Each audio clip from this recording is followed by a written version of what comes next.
ನೋಡಿ, ಇವನಿಗೆ ವ್ಯಾಪಾರಿ ಬುದ್ಧಿ. ಹೀಗೆ ಹೇಳಿ ವ್ಯಾಪಾರಕ್ಕಾಗಿ ಹೊರಟು ಹೋಗಿದ್ದಾನೆ ಸಾಧು. ಆದರೆ ಮಹಾಮಹಿಮನಾದ ಸತ್ಯನಾರಾಯಣ ಸ್ವಾಮಿಗೆ ಇದು ತಿಳಿಯದಿದ್ದಿದೆ. ಆಗ ಕರುಣಾವಾರದಿಯು ವೈಶ್ಯ ದಂಪತಿಗಳ ಮೇಲೆ ಕರುಣೆಯ ಕುಡಿನೋಟವನ್ನು ಬೀರಿದ್ದಾನೆ. ಲೀಲಾವತಿಯು ಪತಿಯ ಸಮಾಗಮದಿಂದ ಗರ್ಭಿಣಿಯಾಗಿ ಒಂದು ಶುಭ ಮುಹೂರ್ತದಲ್ಲಿ ಹೆಣ್ಣು ಮಗುವಿಗೆ ಜನ್ಮವಿತ್ತಿದ್ದಾಳೆ. ಕಲಾವತಿ ಎಂದು ನಾಮಕರಣ ಮಾಡಿದ್ದಾರೆ. ಲೀಲಾವತಿಯು ಪತಿಯನ್ನು ಕುರಿತು, ಸ್ವಾಮಿ, ಸತ್ಯನಾರಾಯಣನ ವ್ರತವ ಭಕ್ತಿ ಮಾಡು, ಸತ್ಯನಾರಾಯಣನ ವ್ರತವ ಭಕ್ತಿ ಮಾಡು, ಇತ್ತಿಗನೈ ಸಂತಾನದಲ್ಲಿ ಪುರುಷೋತ್ತಮನಾದನ ಅರ್ಪಿಸು, ಸತ್ಯನಾರಾಯಣನ ವ್ರತವ ಭಕ್ತಿ ಮಾಡು. ಸ್ವಾಮಿ, ಈಗಲಾದರೂ ವೈಭವದಿಂದ ಸತ್ಯನಾರಾಯಣ ವ್ರತವನ್ನು ಮಾಡೋಣ ಎಂಬುದಾಗಿ ಹೇಳಿದ್ದಾಳೆ. ಆಗ ಸಾಧುವು, ವಿವಾಹಗತಮಗೀತಸ್ಯ ಕರಿಷ್ಯಾಮಿ ವ್ರತಂ ಪ್ರಿಯೇ, ಅವಳ ವಿವಾಹ ಸಮಯದಲ್ಲಿ ವ್ರತವನ್ನು ಮಾಡೋಣ ಎಂದು ಜಾಣತನದ ಮಾತನ್ನಾಡಿ ಪತಿಯನ್ನು ಸುಮ್ಮನಿರಿಸಿದ್ದಾನೆ. ಸರಿ, ಮಗಳು ಶುಕ್ಲ ಪಕ್ಷದ ಚಂದ್ರನಂತೆ ಬೆಳೆದು ಷೋಡಶ ಪ್ರಾಯಭರಿತಳಾಗಿದ್ದಾಳೆ. ಯೋಗ್ಯ ವರನೊಡನೆ ವಿವಾಹವಾಗಿದೆ.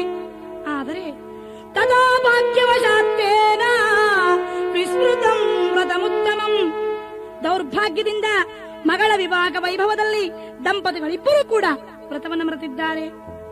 ತೇನಿರುಷ್ಟಾತ್ ಪ್ರಭುಗೋ, ಆಗ ಸತ್ಯನಾರಾಯಣನಿಗೆ ಸತ್ಯದಂತೆ ನಡೆದುಕೊಳ್ಳದ ವೈಶ್ಯನ ಮೇಲೆ ಕ್ರೋಧ ಉಂಟಾಗಿದೆ. ಏಕೆಂದ್ರೆ ಆಡಿದಂತೆ ನಡೆಯಬೇಕು. To slip with your foot is better than to slip with your tongue ಅಂತ ಹೇಳ್ತಾರೆ. ಕಾಲು ಜಾರಿದ್ರೂ ಪರವಾಗಿಲ್ಲ, ನಾಲಿಗೆ ಜಾರ ಬರುತ್ತೆ. ಇಲ್ಲಿ ವೈಶ್ಯ ಆಡಿದಂತೆ ನಡೆದುಕೊಂಡಿಲ್ಲ. ಸತ್ಯನಾರಾಯಣನಿಗೆ ಕ್ರೋಧ ಉಂಟಾಗಿದೆ. ಇತ್ತ ಕಡೆಯಲ್ಲಿ ವೈಶ್ಯನು ಅಳಿಯನೊಂದಿಗೆ ರತ್ನಸಾರವೆಂಬ ಪುರಕ್ಕೆ 2 ನಾವೆಗಳಲ್ಲಿ ಸರಕುಗಳನ್ನು ತುಂಬಿ ವ್ಯಾಪಾರಕ್ಕಾಗಿ ಬಂದಿದ್ದಾನೆ. ನಾವೆಯನ್ನು ದಡದಲ್ಲಿ ನಿಲ್ಲಿಸಿ ವಿಶ್ರಾಂತಿಗಾಗಿ ಕುಳಿತಿದ್ದಾನೆ. ಹಿಂದಿನ ದಿನ ಆ ನಗರದ ಅರಸನ ಭಂಡಾರವನ್ನ ಕಳ್ಳರು ಕೊಳ್ಳೆ ಹೊಡೆದಿದ್ದಾರೆ. ಆ ಕಳ್ಳನನ್ನ ಹುಡುಕಿ ಬಂಧಿಸಿ ತರಬೇಕೆಂದು ರಾಜ ಚಂದ್ರಕೇತನು ರಾಜಭಟರಿಗೆ ಆಜ್ಞೆ ಮಾಡಿದ್ದಾನೆ. ಅದರಂತೆ ರಾಜಭಟರು ಕಳ್ಳರು ಯಾರೆಂದು ಹುಡುಕುತ್ತಾ ಇದ್ದಾರೆ. ಆಕಸ್ಮಿಕವಾಗಿ ರಾಜಭಟರನ್ನು ನೋಡಿದ ಕಳ್ಳರು ರಾಜದ್ರವ್ಯವನ್ನ ವಿಶ್ರಾಂತಿ ಪಡೆಯುತ್ತಿದ್ದಂತಹ ವೈಶ್ಯರ ಪಕ್ಕದಲ್ಲಿಟ್ಟು ತಲೆ ತಪ್ಪಿಸಿಕೊಂಡಿದ್ದಾರೆ. ರಾಜಭಟರು ವೈಶ್ಯರ ಸಮೀಪಕ್ಕೆ ಬಂದಿದ್ದಾರೆ. ಇವರ ಪಕ್ಕದಲ್ಲಿರುವ ಗಂಟನ್ನು ನೋಡಿದ್ದಾರೆ. ಅವರನ್ನು ಎಬ್ಬಿಸಿ, ಯಾರು ನೀವು, ಈ ಗಂಟದಲ್ಲಿ ಏನಿದೆ ಎಂದು ಘರ್ಜಿಸಿದ್ದಾರೆ. ಭಯಭೀತರಾದ ವೈಶ್ಯರು ಗಡಿಬಿಡಿಯಿಂದ ರಾಜಭಟರನ್ನು ನೋಡಿ, ಅಯ್ಯ, ನಾವು ವ್ಯಾಪಾರಿಗಳು, ರತ್ನನಗರದವರು, ವ್ಯಾಪಾರಕ್ಕಾಗಿ ಇಲ್ಲಿಗೆ ಬಂದಿದ್ದೇವೆ. ಈ ಗಂಟೆಗೂ ನಮಗೂ ಯಾವ ಸಂಬಂಧವೂ ಇಲ್ಲ. ರಾಜಭಟರು ಗಂಟನ್ನು ಬಿಚ್ಚಿ ನೋಡುತ್ತಾ ಇದ್ದಾರೆ. ರಾಜದ್ರವ್ಯವೂ ಅದರಲ್ಲಿದೆ. ಅವರು ಕ್ರೋಧದಿಂದ, ಧೂರ್ತರೇ, ರಾಜ ಭಂಡಾರವನ್ನ ಕೊಳ್ಳೆ ಹೊಡೆದು ಏನೂ ತಿಳಿಯದವರಂತೆ ನಟಿಸುತ್ತಿದ್ದೀರಾ ಎಂದು ಮಾವ ಮತ್ತು ಅಳಿಯನ ಕೈಗಳನ್ನ ಕಟ್ಟಿ ರಾಜನ ಮುಂದೆ ನಿಲ್ಲಿಸಿ, ತಸ್ಕರೌ ದ್ವೌ ಸಮಾನೀತೌ ವಿಲೋಕ್ಯಾಜ್ಞಾಪಯ ಪ್ರಭೋ, ರಾಜದ್ರವ್ಯವನ್ನ ಅಪಹರಿಸಿದ 2 ಕಳ್ಳರನ್ನ ಹಿಡಿದು ತಂದಿದ್ದೇವೆ ಸ್ವಾಮಿ, ವಿಚಾರಿಸಿ ಶಿಕ್ಷೆಯನ್ನ ವಿಧಿಸಬೇಕು ಅಂತ ಹೇಳಿದ್ದಾರೆ. ಚಂದ್ರಕೇತನು ಇವರನ್ನ ವಿಚಾರ ಮಾಡದೆ ಭಟರಿಗೆ ಇವರ ಕೈಕಾಲುಗಳಿಗೆ ಸಂಕೋಲ ತೊಡಿಸಿ ಕಾರಾಗಾರದಲ್ಲಿ ಬಂಧಿಸಿರಿ ಎಂದು ಆಜ್ಞೆ ಮಾಡಿದ್ದಾನೆ. ವೈಶ್ಯರು, ರಾಜನ್, ನಾವು ವ್ಯಾಪಾರಿಗಳು, ನಿರಪರಾಧಿಗಳು ಎಂದು ಕೂಗುತ್ತಿದ್ದರು. ರಾಜನ ಕಿವಿಗೊಡಲಿಲ್ಲ. ರಾಜಭಟರು ಅವರನ್ನ ಬಂಧಿಸಿ ಕಾರಾಗೃಹಕ್ಕೆ ಹಾಕಿದ್ದಾರೆ. ಆಗಲೂ ಕೂಡ ಆ ದುರ್ದೈವಿ ಸಾಧುವಿಗೆ ಸತ್ಯನಾರಾಯಣನನ್ನ ಮರೆತ ಅಪರಾಧಕ್ಕೆ ಈ ಗತಿಯಾಯಿತು ಎಂದು ಹೊಳೆಯಲೇ ಇಲ್ಲ. ಇತ್ತ ರಾತ್ರಿ ರತ್ನನಗರದ ಮನೆಯಲ್ಲಿ ಮಲಗಿದ್ದಂತಹ ಲೀಲಾವತಿ ಕಲಾವತಿಯರು ಬೆಳಿಗ್ಗೆ ಎದ್ದು ನೋಡುತ್ತಿದ್ದಾರೆ. ಏನಾಶ್ಚರ್ಯ, ಮನೆಯಲ್ಲಿ ಸಂಪೂರ್ಣ ಕಳ್ಳತನವಾಗಿ ಹೋಗಿದೆ. ಅಂದಿನಿಂದ ಅವರಿಗೆ ದಾರಿದ್ರ್ಯ ಪ್ರಾಪ್ತವಾಗಿ ಅನ್ನಕ್ಕೋಸ್ಕರ ಮನೆಗೆ ಹೋಗಿ ಭಿಕ್ಷೆ ಬೇಡುವಂತಹ ಪರಿಸ್ಥಿತಿ ಬಂದಿದೆ.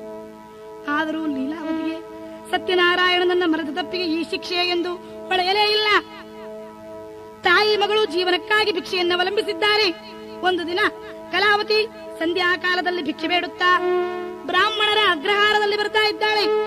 ಭಿಕ್ಷೆಯ ನೀಡಿ ತಾಯಿ, ದಯದಿ ಭಿಕ್ಷೆಯ ನೀಡಿ ತಾಯಿ, ರಕ್ಷಿಸುವವರಿಲ್ಲ ಈಕ್ಷಿಸಿ ಕರುಣದಿ, ರಕ್ಷಿಸುವವರಿಲ್ಲ ಈಕ್ಷಿಸಿ ಕರುಣದಿ, ಭಿಕ್ಷೆಯ ನೀಡಿ ತಾಯಿ, ದಯದಿ ಭಿಕ್ಷೆಯ ನೀಡಿ ತಾಯಿ, ನಿನ್ನೆ ಚಿಂತನ್ನ ಇಲ್ಲ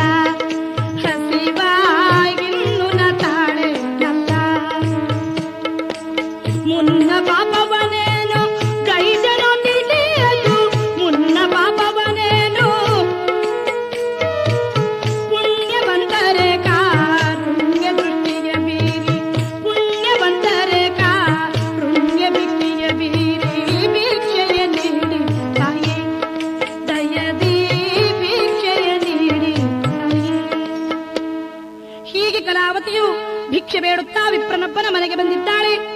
ಅಲ್ಲಿ ಸತ್ಯನಾರಾಯಣ ವ್ರತ ನಡೀತಾ ಇದೆ. ಆ ವ್ರತವನ್ನ ನೋಡುತ್ತಾ ಅಲ್ಲೇ ಮೈ ಮರೆತು ಕುಳಿತಿದ್ದಾಳೆ ಕಲಾವತಿ. ಅವಳು ಸತ್ಯನಾರಾಯಣನ ಅನುಗ್ರಹದಿಂದ ಜನಿಸಿದವಳಲ್ಲವೇ? ವ್ರತ ಅವಳನ್ನ ಆಕರ್ಷಿಸಿ ಬಿಟ್ಟಿದೆ. ಇತ್ತ ವ್ರತ ಮುಗಿದಿದೆ. ಎಲ್ಲರೂ ತೀರ್ಥ ಪ್ರಸಾದವನ್ನು ತೆಗೆದುಕೊಳ್ತಾ ಇದ್ದಾರೆ. ಆ ವಿಪ್ರನು ಅಂಗಳದಲ್ಲಿ ಕುಳಿತಿದ್ದಂತಹ ಕಲಾವತಿಯನ್ನು ನೋಡಿ ಅವಳಿಗೂ ತೀರ್ಥ ಪ್ರಸಾದವನ್ನು ಕೊಡುತ್ತಾ, ತಾಯಿ, ಇದು ಸರ್ವ ದಾರಿದ್ರ್ಯನಾಶಕವಾದಂತಹ ಸತ್ಯನಾರಾಯಣ ಪ್ರಸಾದ ಎಂದು ಪ್ರಸಾದವನ್ನು ಕೊಟ್ಟಿದ್ದಾರೆ. ಅದನ್ನ ಕೈಯಲ್ಲಿ ಕೊಂಡು, ಓಹೋ, ರಾತ್ರಿಯಾಗಿ ಹೋಯಿತು ಎನ್ನುತ್ತಾ ಬೇಗ ಬೇಗ ನಡೆದು ಮನೆಗೆ ಬಂದಿದ್ದಾಳೆ. ಇತ್ತ ಲೀಲಾವತಿಗೆ ಮಗಳನ್ನ ಕಾದು ಕಾದು ಕ್ರೋಧ ಬಂದಿದೆ. ಅವಳು ಮಗಳನ್ನ ಕಂಡೊಡನೆ, ಪುತ್ರಿ ರಾತ್ರೌ ಸ್ಥಿತಾ ಕುತ್ರ ಕಿಂತೆ ಮನಸಿ ವರ್ತದೆ. ಮಗಳೇ, ಈ ರಾತ್ರಿಯಲ್ಲಿ ಎಲ್ಲಿಗೆ ಹೋಗಿದ್ದೆ? ನಿನಗೆ ಹೇಳುವವರು ಕೇಳುವವರು ಯಾರು ಇಲ್ಲವೇ ಎಂದು ರೇಗಿದ್ದಾಳೆ. ಆಗ ಕಲಾವತಿ, ಅಮ್ಮ, ಧಾರಿಣಿ ಸೂರ ಅಗ್ರಗಾರತಿ ಸತ್ಯ, ಧಾರಿಣಿ ಅಗ್ರಗಾರತಿ ಸತ್ಯ ನಾರಾಯಣನ ವ್ರತವನ್ನು, ಧಾರಿಣಿ ಅಗ್ರಗಾರತಿ ಸತ್ಯ ನಾರಾಯಣನ ವ್ರತವನ್ನು ಪೂರಿ ವೈಭವದೋಳು ಮಾಡುತ್ತಿದ್ದುದ ಕಂಡು, ಪೂರಿ ವೈಭವದೋಳು ಮಾಡುತ್ತಿದ್ದುದ ಕಂಡು ಆ ವ್ರತ ಮುಗಿಗೆನು ಬಂದಿಗೆನೋ ತಾರಿಣಿ ಅಗ್ರಗಾರತಿ ಸತ್ಯನಾರಾಯಣನ ವ್ರತವನ್ನು.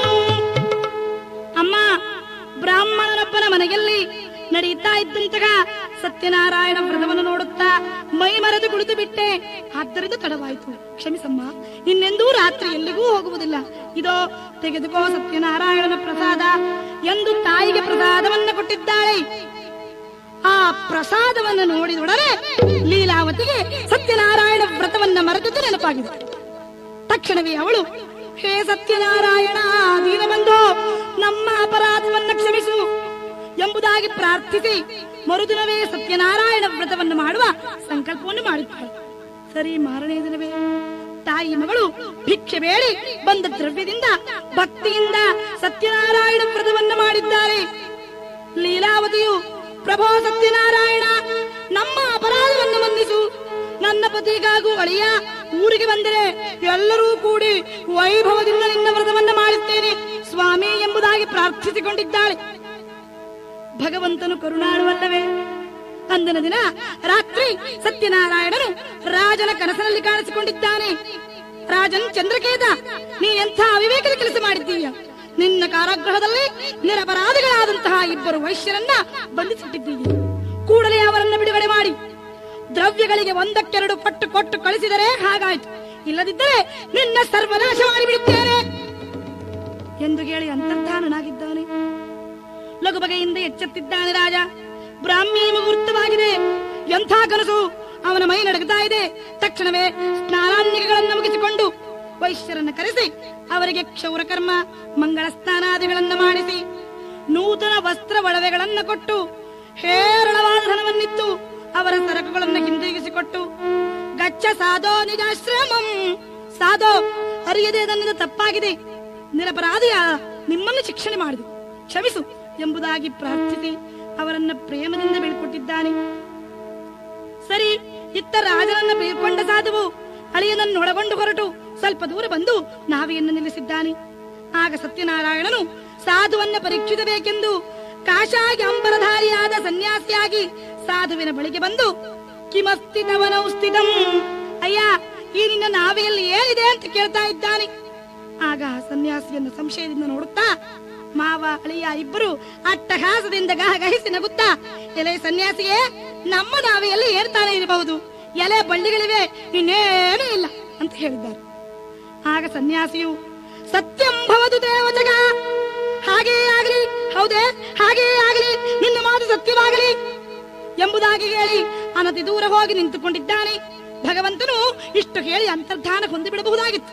ಆದರೆ ಕರುಣಾಳವಾದ ಸ್ವಾಮಿಗೆ ಅವರನ್ನ ತಿದ್ದಬೇಕಾಗಿದೆ. ಅದಕ್ಕಾಗಿ ಅಲ್ಲೇ ನಿಂತಿದ್ದಾನೆ. ಇತ್ತ ಸಾಧುವು ಅಳಿಯನೊಂದಿಗೆ ಹಡಗನ್ನೇರಿ ನೋಡುತ್ತಾರೆ. ನಾವೆಗಳ ತುಂಬಾ ಎಲೆಬಳ್ಳಿಗಳೇ. ಅದನ್ನು ನೋಡಿ ಸಾಧುವು ಮೂರ್ಛಾಕ್ರಾಂತನಾಗಿದ್ದಾನೆ. ಅಳಿಯನು ಅವನಿಗೆ ಶೈತ್ಯೋಪಚಾರ ಮಾಡಿ ಸಮಾಧಾನ ಮಾಡುತ್ತಾ, ಮಾವ ಸುಮ್ಮನೆ ಯಾಕೆ ಅಳ್ತಾ ಇದೀಯ? ಆ ಸನ್ಯಾಸಿಯೊಂದಿಗೆ ಅಮೃತ ಮಾಡಿದ್ದರಿಂದ ಹೀಗಾಗಿದೆ. ಅದೋ ಆ ಮಹಾತ್ಮನು ಇನ್ನೂ ಅಲ್ಲೇ ನಿಂತಿದ್ದಾನೆ, ಹೋಗಿ ಕ್ಷಮೆ ಯಾಚಿಸುವ ನಡಿ ಅಂತ ಹೇಳಿದ್ದಾನೆ. ಆವಾಗ ಸಾಧು ಅಳಿಗನೊಂದಿಗೆ ಬಂದು ಆ ಸತ್ಯನಾರಾಯಣನ ಪಾದಾರವಿಂದಗಳಲ್ಲಿ ಬಿದ್ದು ಹೊರಳಾಡ್ತಾ ಇದ್ದಾನೆ. ಕ್ಷಮಸ್ವಜಾಪರಾಧಮ್ಮೆ ಯದುಕ್ತಂ ತವ ಸನ್ನಿಧೌ, ಸ್ವಾಮಿ ನನ್ನ ಅಪರಾಧವನ್ನ ಕ್ಷಮಿಸು ಅಂತ ಹೇಳ್ತಾ ಇದ್ದಾನೆ. ಆಗ ಸತ್ಯನಾರಾಯಣನು ಆ ಸಾಧುವಿಗೆ ತನ್ನ ನಿಜ ರೂಪವನ್ನು ತೋರಿಸ್ತಾ ಇದ್ದಾನೆ. ಜಗಜಗಿಸುವನ್ನ ವರತ್ನ ಕಿರೀಟ ವಕ್ಷತಿ ಕೌಸ್ತುಭದೋಲಾಟ, ಜಗಜಗಿಸುವನ್ನ ವರತ್ನ ಕಿರೀಟ ವಕ್ಷತಿ ಕೌಸ್ತುಭದೋಲಾಟ, ಪೀತಾಂಬರ ದಂಚಿನ ಕಂಸಗಳು ಪಾದಾಂಬುಜಮಂ ಚುಂಬಿಸುತ್ತಿರಲು, ಕುಂಡ ಕುಟ್ಮಲವನ ಹಚಿಬರದನ ಮಂದಸ್ಮಿತ ಮೃದುದರ ತರವದನ, ಕಮಲನಯನನ ಸುಮನೋಗರನ ಮನ್ಮಥ ಪಿತನ ಸುರಮುನಿನುತನ ಕಂಡನಾಗ ಸಾಧು ಹರಿಯನ್ನು ಕಂಡನಾಗ ಸಾಧು, ಕಂಡನಾಗ ಸಾಧು ಹರಿಯನ್ನು ಕಂಡನಾಗ ಸಾಧು, ಕರದಿ ಶಂಖ ಪದ್ಮಾದಿ ಶೋಭಿತ ಪುರದಿ ಶ್ರೀವತ್ಸಲ ಹಂಸನರಾಜಿತ, ಕರುಣಗಂಗಳ ಮಂಗಳ ನೋಟ ಸಿರಿಗೆ ರಸನಾದ ಸೀಮೈ ಮಾಡ, ಇಂದು ಧನುವ ಮೀರುವ ಭ್ರೂಮಾಟ ಚಂದ್ರಕಾಂತ ಮಣಿಸರ ದೋಲಾಟ, ಕಸ್ತೂರಿ ತಿಲಕ ರಾಜೀವ ಪದಕ ಕರಳಳು ಕಂಟೆ ಕಿವಿಗಳು ಕೊಂಟೆ ಇಳುತರ ನಡಿಗೆ ಇಡುತಡಿ ಕಡಿಗೆ ಬರುತಿಕ ಕರಿಗೆ ಸತ್ಯನ ಬರಿಗೆ ಕಂಡನಾಗ ಸಾಧು ಹರಿಯನ್ನು ಕಂಡನಾಗ ಸಾಧು, ಬರುತಿಕ ಕರಿಗೆ ಸತ್ಯನ ಬರಿಗೆ ಕಂಡನಾಗ ಸಾಧು ಹರಿಯನ್ನು ಕಂಡನಾಗ ಸಾಧು.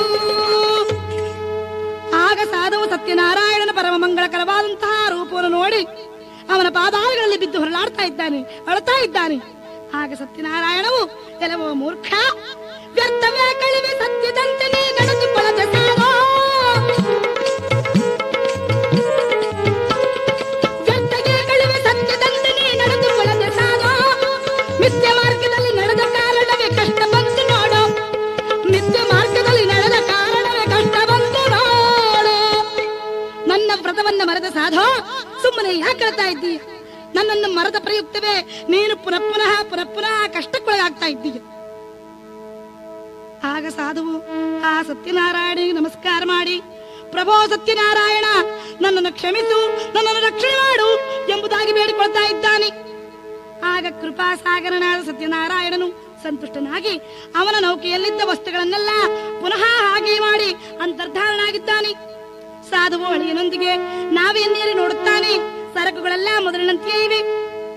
ಅವನು ಆನಂದಭರಿತನಾಗಿ ಸ್ವಜನರೊಂದಿಗೆ ಅಲ್ಲಿಯೇ ಭಕ್ತಿಯಿಂದ ಸತ್ಯನಾರಾಯಣ ವ್ರತವನ್ನು ಮಾಡಿ ಪ್ರಸಾದವನ್ನು ಸ್ವೀಕರಿಸಿ ಆ ದೇವದೇವನನ್ನು ಸುಜಿಸುತ್ತಾ ತನ್ನ ಊರಿನತ್ತ ಹೊರಟಿದ್ದಾನೆ. ಊರು ಸಮೀಪಿಸುತ್ತಾ ಇದೆ.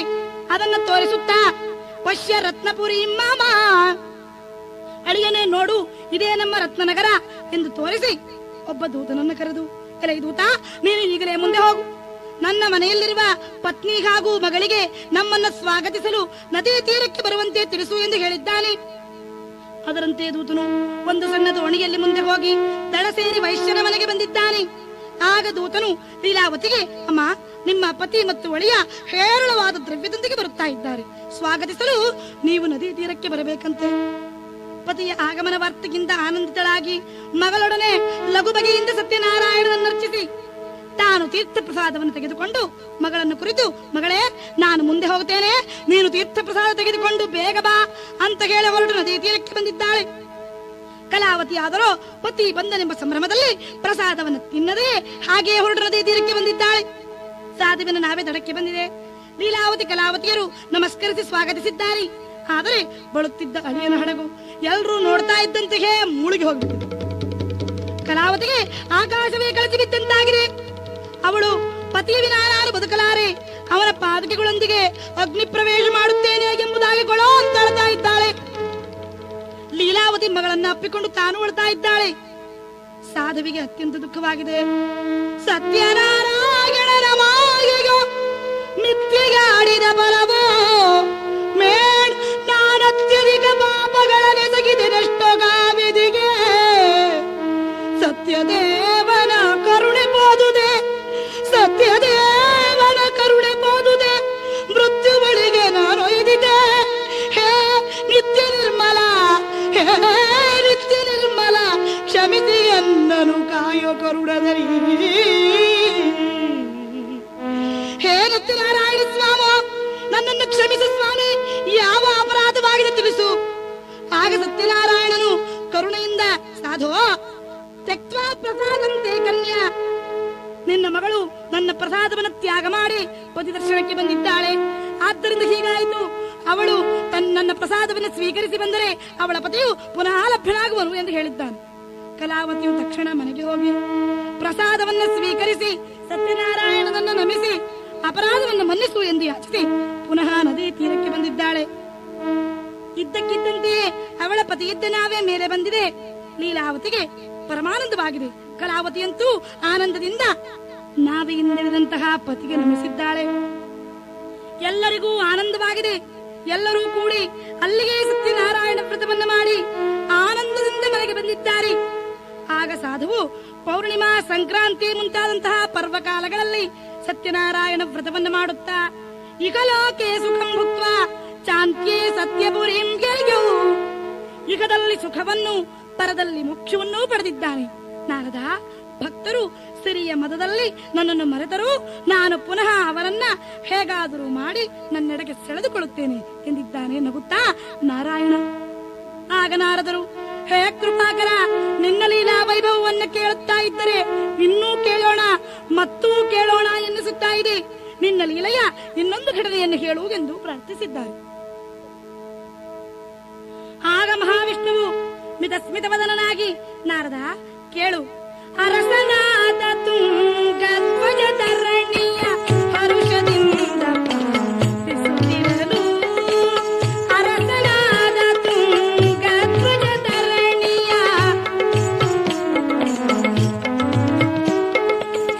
ಇರದ ಬೇಟೆಗಳನ್ನಾಡಲು ಬಯಸುತ್ತ ಪರಿವಾರವನ್ನು ಅರಸನಾದ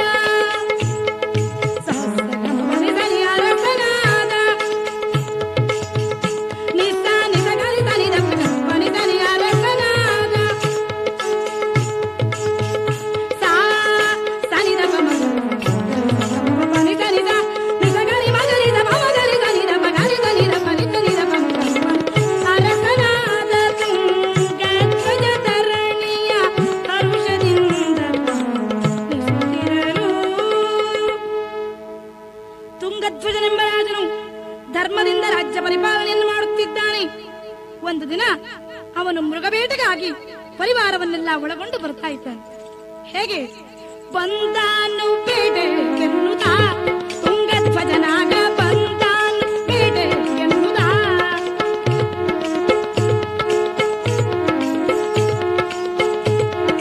ಬಂದಾನು ಬೇಟೆಗೆನ್ನುತ್ತ ತುಂಗಧ್ವಜನಾಗ ಬಂದಾನು ಬೇಟೆಗೆನ್ನುತ್ತ ಬೇಟೆಗಾರರ ಬಡಗಿನ ಕೂಟುತ್ತ ಈಟಿ ಕಟ್ಟ ಬಿಲ್ಬಾಣಗಳೊಂದಿಗೆ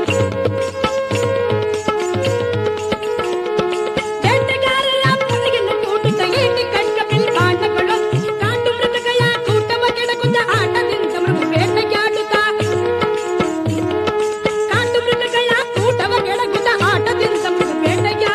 ಬಂದಾನು ಬೇಟೆ ತುಂಗಧ್ವಜನಾಗ ಬಂದಾನು ಬೇಟೆ.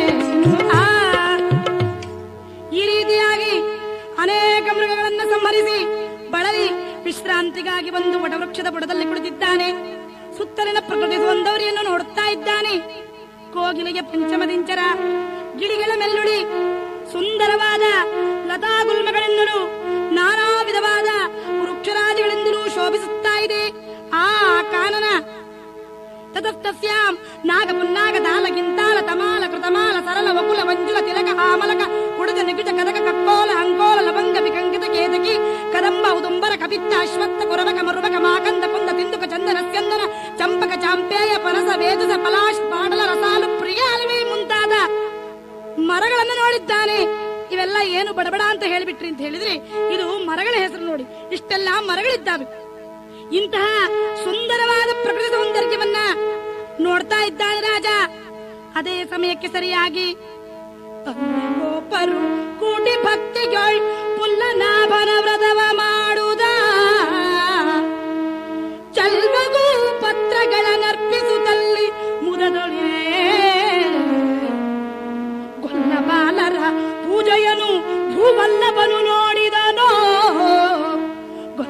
ಗೋಪಾಲದ ಪೂಜೆಗೆನು ಭೂವಲ್ಲಭನು ನೋಡಿದನು ನಮಿಸದೆ ಅಲ್ಲಿ ಕುಳಿತಿರಲಾಗ ಗೋಪರು ನೋಡಿದರು ಗುರುವರ.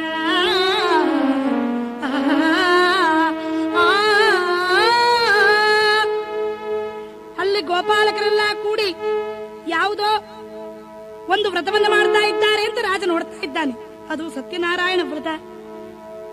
ಹೀಗೆ ಗೋಪರು ಭಕ್ತಿಯಿಂದ ಮಾಡುತ್ತಿದ್ದಂತಹ ಸತ್ಯನಾರಾಯಣ ವ್ರತವನ್ನು ನೋಡಿದರು. ನೋಡದಂತೆ ರಾಜನು ಕುಳಿತಲ್ಲಿಯೇ ಕುಳಿತಿದ್ದಾನೆ. ಅಹಂಕಾರ. ಆದರೆ ಗೋಪಾಲಕರು ರಾಜನನ್ನು ನೋಡಿ ಪರಮಾನಂದಭರಿತರಾಗಿ ವ್ರತ ಮುಗಿಸಿ ಸತ್ಯನಾರಾಯಣನ ಪ್ರಸಾದವನ್ನು ತಂದು ರಾಜನ ಬಳಿ ಇಟ್ಟು, ರಾಜನ್, ಇದು ಸತ್ಯನಾರಾಯಣ ಪ್ರಸಾದ, ತೆಗೆದುಕೋ, ಇದು ಸಕಲ ಇಷ್ಟಾರ್ಥಪ್ರದವಾದದ್ದು ಎಂದು ಹೇಳಿ ರಾಜನಿಗೆ ನಮಸ್ಕರಿಸಿ ತೆರಳಿದ್ದಾರೆ. ರಾಜನಾದರೂ ಅಹಂಕಾರದಿಂದ ಪ್ರಸಾದವನ್ನಲ್ಲಿಯೇ ತ್ಯಾಗ ಮಾಡಿ ಕುದುರೆಯನ್ನೇರಿ ತನ್ನ ನಗರಿಗೆ ಬಂದಿದ್ದಾನೆ. ಸತ್ಯನಾರಾಯಣ ಪ್ರಸಾದವನ್ನ ತಿರಸ್ಕರಿಸಿದ್ದರ ಫಲವಾಗಿ ತಸ್ಯ ಪುತ್ರ ಶತಂ ನಷ್ಟಂ ಧನಧಾನ್ಯಾದಿ ಕಂಜಯತ್. ಆ ರಾಜನ ಮಕ್ಕಳೆಲ್ಲರೂ ಇದ್ದಕ್ಕಿದ್ದಂತೆ ಮರಣ ಹೊಂದಿದ್ದಾರೆ. ಅವನ ಧಾನ್ಯವೆಲ್ಲ ನಾಶವಾಗಿ ಬಿಟ್ಟಿದೆ. ಅತ್ಯಂತ ದುಃಖಾಕ್ರಾಂತನಾಗಿ, ಹೇ ಸತ್ಯನಾರಾಯಣ, ನಿನ್ನ ಪ್ರಸಾದವನ್ನು ಪರಿತ್ಯಜಿಸಿದ್ದರ ಫಲವಾಗಿ ನಿನ್ನ ಕ್ರೋಧಕ್ಕೆ ಗುರಿಯಾಗಿದ್ದೆ ಅಂತಂದೆ. ಅದಕ್ಕೆ ಹೀಗಾಗಿದೆ. ಸ್ವಾಮಿ, ನನ್ನ ಅಪರಾಧವನ್ನು ಕ್ಷಮಿಸು ಎಂಬುದಾಗಿ ಕೂಡಲೇ ಕಾಡಿಗೆ ಬಂದು ಗೋಪಾಲಕರು ಸತ್ಯನಾರಾಯಣ ವ್ರತವನ್ನ ಎಲ್ಲಿಗೆ ಮಾಡುತ್ತಿದ್ದಾರೋ ಅಲ್ಲಿಗೆ ಬಂದು ಅಲ್ಲಿ ಗೋಪಾಲಕರೊಂದಿಗೆ ಕೂಡಿ ಪುನಃ ತಾನೂ ಸತ್ಯನಾರಾಯಣ ವ್ರತವನ್ನು ಮಾಡಿದ್ದಾನೆ. ಇದರಿಂದ ಆ ಸತ್ಯನಾರಾಯಣ ಸ್ವಾಮಿಯು ಸಂತುಷ್ಟನಾಗಿದ್ದಾನೆ. ಸತ್ಯದೇವ ಪ್ರಸಾದೇನ ಧನಪುತ್ರಾನ್ವಿತೋಭವತ್. ಸತ್ಯನಾರಾಯಣನ ಅನುಗ್ರಹದಿಂದ ಮತ್ತೆ ಮಕ್ಕಳನ್ನು ಧನವನ್ನು ಪಡೆದಿದ್ದಾನೆ. ಪ್ರತಿ ಹುಣ್ಣಿಮೆ ಸಂಕ್ರಾಂತಿಗಳಲ್ಲಿಯೂ ಸತ್ಯನಾರಾಯಣನ ವ್ರತವನ್ನು ಮಾಡುತ್ತಾ ಈಗದಲ್ಲಿ ಸುಖವನ್ನು ಪರದಲ್ಲಿ ಮೋಕ್ಷವನ್ನು ಪಡೆದಿದ್ದಾನೆ. ನಾರದ, ಯಾರು ಈ ಸತ್ಯನಾರಾಯಣ ವ್ರತವನ್ನು ಭಕ್ತಿಯಿಂದ ಮಾಡುತ್ತಾರೋ, ಯಾರು ಈ ಕಥೆಯನ್ನ ಭಕ್ತಿಯಿಂದ ಶ್ರವಣ ಮಾಡುತ್ತಾರೋ, ಅವರು ಸಂಕಲ್ಪಿಸಿದ ಇಷ್ಟಾರ್ಥಗಳನ್ನು ಪಡೆದು ಇಹದಲ್ಲಿ ಸುಖವನ್ನು ಪರದಲ್ಲಿ ಮೋಕ್ಷವನ್ನು ಹೊಂದುತ್ತಾರೆ ಎಂದಿದ್ದಾನೆ ಸತ್ಯನಾರಾಯಣ ರೂಪಿಯಾದ ಮಹಾವಿಷ್ಣು. ಆಗ ನಾರದರು, ಹೇ ಪ್ರಭೋ ಸತ್ಯನಾರಾಯಣ, ನಿನ್ನ ವ್ರತದ ವಿಧಿಯನ್ನು ಕೇಳಿ ಧನ್ಯನಾದೆ. ನಿನ್ನ ಪುಣ್ಯ ಕಥೆಯನ್ನು ಕೇಳಿ ಪುನೀತನಾದೆ. ಭೂಲೋಕದ ಜನಗಳಿಗೆ ಈ ಸುಲಭ ಸಾಧ್ಯವಾದ ಸತ್ಯನಾರಾಯಣ ವ್ರತದ ಮಹಿಮೆಯನ್ನು ತಿಳಿಸಿ ಅವರನ್ನ ಕೃತಾರ್ಥರನ್ನಾಗಿ ಮಾಡುತ್ತೇನೆ. ನಾನಿನ್ನು ಬರುವೆ. ನಾರಾಯಣ ನಾರಾಯಣ ಎಂಬುದಾಗಿ ನಾರಾಯಣನ ನಾಮಸ್ಮರಣೆಯನ್ನು ಮಾಡ್ತಾ ಇದ್ದಾರೆ ನಾರದರು. ಹರಿ ಕರುಣೆಗೆ ಅಂಗೆ ಗುರು ಕರುಣ ಮುಂದಾಸು, ಹರಿ ಕರುಣೆಗೆ ಅಂಗೆ ಗುರು ಕರುಣ ಮುಂದಾಸು, ಹರಿದಾಸರದಯೆ ಹರಿ ಕರುಣೆಗೆ ಅಂಗೆ ಗುರು ಕರುಣ ಮುಂದಾಸು,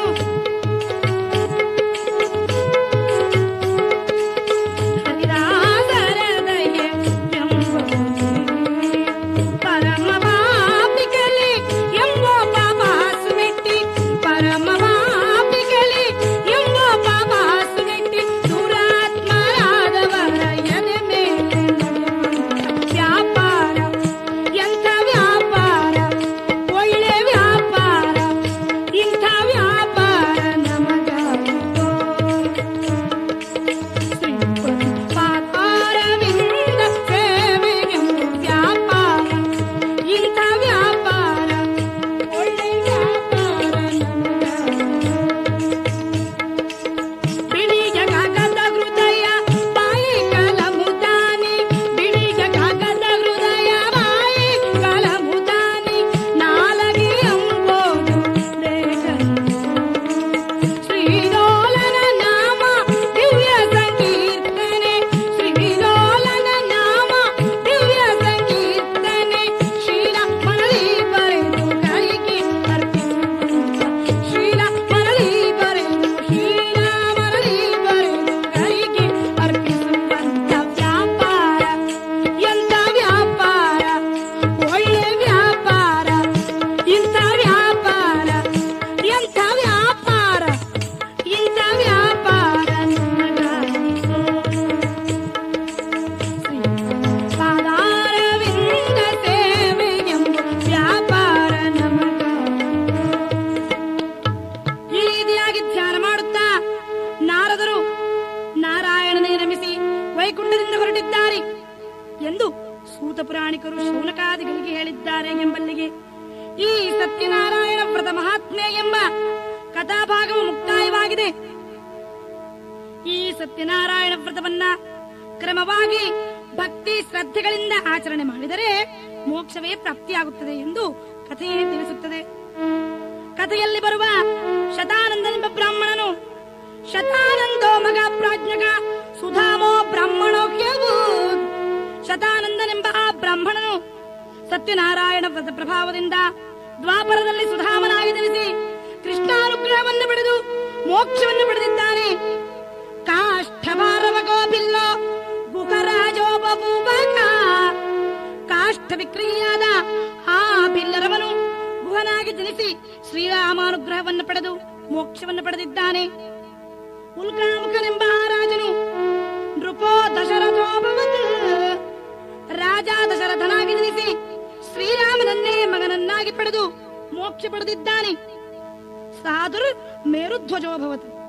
ಸಾಧುವೆಂಬ ವರ್ತಕನು ಧಾರ್ಮಿಕನು ಸತ್ಯಸಂಧನೂ ಆದ ಮೇರುಧ್ವಜನೆಂಬ ಅಥವಾ ಮಯೂರಧ್ವಜನೆಂಬ ವಿಧಾನದಿಂದ ಜನಿಸಿ ದೇಗಾರ್ಥಂ ಕ್ರಕಟೈಶ್ಚಿತ್ವಾ ದತ್ವಾ ಮೋಕ್ಷಮವಾಪ್ನುಯಾತ್. ಬ್ರಾಹ್ಮಣ ರೂಪಿ ಕೃಷ್ಣನಿಗೆ ತನ್ನ ಶರೀರವನ್ನೇ ಕತ್ತರಿಸಿಕೊಟ್ಟು ಮೋಕ್ಷವನ್ನು ಪಡೆದಿದ್ದಾನೆ. ತುಂಗಧ್ವಜೋ ಮಹಾರಾಜ ಸ್ವಯಂಪುರಭವತ್ಕೀಲ. ತುಂಗಧ್ವಜನೆಂಬ ಮಹಾರಾಜನು ಸ್ವಯಂಭುವನುವಾಗಿ ಜನಿಸಿ ಸರ್ವ ಭಾಗವತ ಧರ್ಮಗಳನ್ನು ನಿಷ್ಕಾಮವಾಗಿ ಆಚರಿಸಿ ಅಂತ್ಯದಲ್ಲಿ ಮೋಕ್ಷವನ್ನು ಪಡೆದಿದ್ದಾನೆ. ಇಷ್ಟು ಮಹತ್ವವುಳ್ಳದ್ದು ಈ ಸತ್ಯನಾರಾಯಣ ವ್ರತ.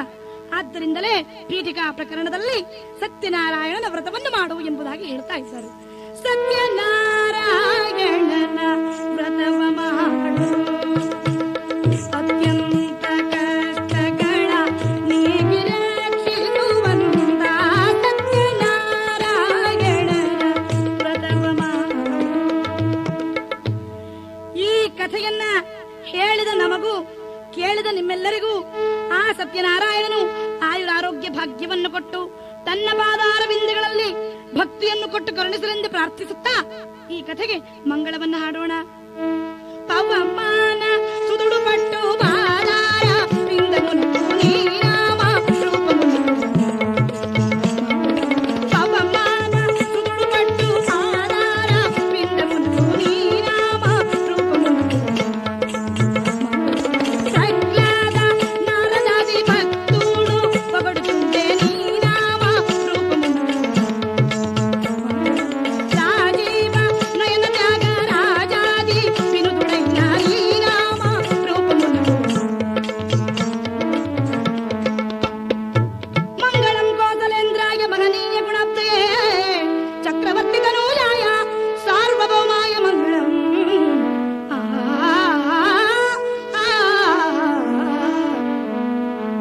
ಬೋಲೋ ಶ್ರೀ ಸತ್ಯನಾರಾಯಣ